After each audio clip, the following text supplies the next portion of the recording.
Okay, folks, welcome to Hollywood. I want to talk to you a little bit tonight about this economy that we're living in right now. It's pretty bad for a lot of people. A lot of people that are homeless. I lost my home a couple years ago. Got evicted last year. Business went down. People are losing their jobs. The government says that unemployment is about 9%, when in reality it's more like 23%. When you take all the people that are not looking for jobs anymore, okay? According to John Williams of the Shadow Stats, the unemployment rate is much higher. We got about 48 million people on food stamps right now that cannot support themselves for food. They're dependent upon the federal government. They got FEMA camps right now waiting to put you in there when things really get out of order. That's right. FEMA camps with coffins. I call them kind of like concentration camps during World War II. The government's not going to tell you this stuff, but they're there. You cannot believe everything you hear from the news channels today, folks.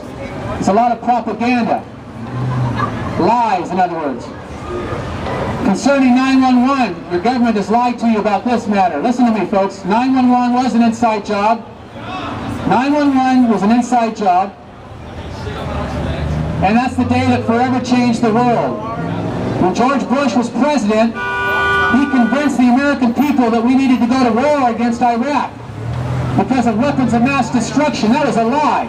Those weapons of mass destruction were never found because there were none. But he sold the lie to the American people. And we went to war and we've killed 5,000 to 10,000 of our men. I don't think the congressmen had any of their men out there on the battlefield risking their lives. Okay? But our men have died in war. We've killed over, I don't know how many people in Iraq have been murdered. Men, women, and children. Innocent men, women, and children have been murdered by our armed forces, okay? Because they're taking orders from the government of the United States. 911 was an inside job. Those buildings came down in demolition-like fashion. You can believe the United States was in on that, and they allowed this to happen so that we could start the Patriot Act, so that we could start Homeland Security, so that we could start taking American freedoms away. The Constitution is under attack by our president, is under attack by George Bush. If they had their way, they'd have a dictatorship right now. Okay? That means your constitutional rights are being taken away slowly but surely. They want to vaccinate you, they want to kill you. They're in cahoots with the pharmaceutical companies, the American Medical Association, the pharmacies. The drug companies are making millions of dollars off of your sickness. They're not there for your health. They're there to make you sicker. You see, the government basically kicks you in the foot, breaks your leg, and then hands you a pair of crutches and says, see, without us, you couldn't walk. That's right. The government creates the problems, and then they come to the rescue and you say, see, we're here to help you, folks. Just trust in us. They're lying to you. You don't believe them. The government is not your friend. We're still on the same. God is your friend if you don't make him your enemy. The Lord Jesus Christ is your only hope, not this government. We're moving toward a one-world government, in case you haven't noticed. The whole world is experiencing an economic crisis. It's true. The housing market topped out in 2006. Your house is probably worth about 30, 40, 50% less than it was since 2006, if you even own a home.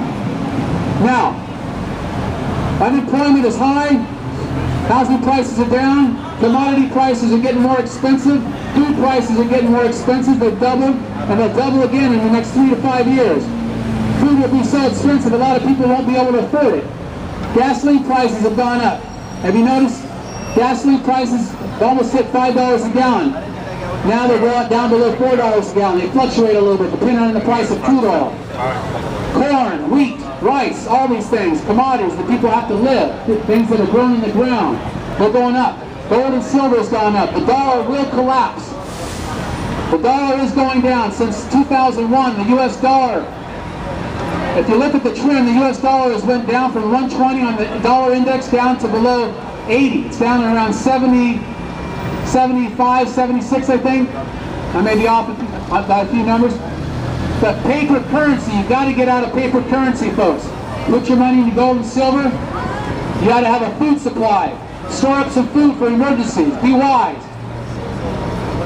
Have some water stored up. Let me read a quote to you. Let me read a quote to you by Henry Kissinger. That evil man, godless man.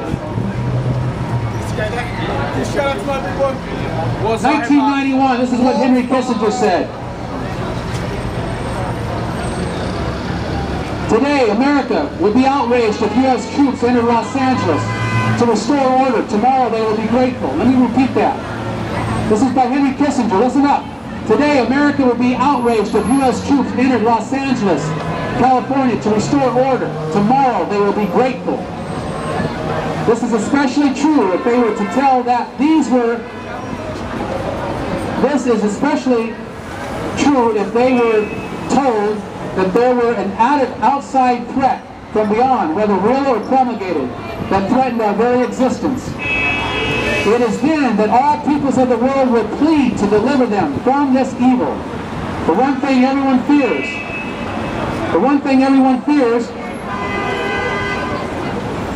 it's hard to read with holding this in my hand. Let's see.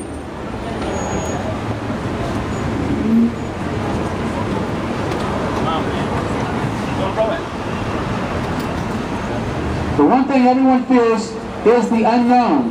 When presented with this scenario, individual rights will be willingly relinquished for the guarantee of their well-being will be granted to them by the world government.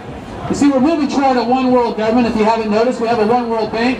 We have a one world currency practically with the US dollar, but it's going to collapse. You see the trials and tribulations and the chaos over in Greece, Spain, Italy, all the nations of the world are experiencing riots.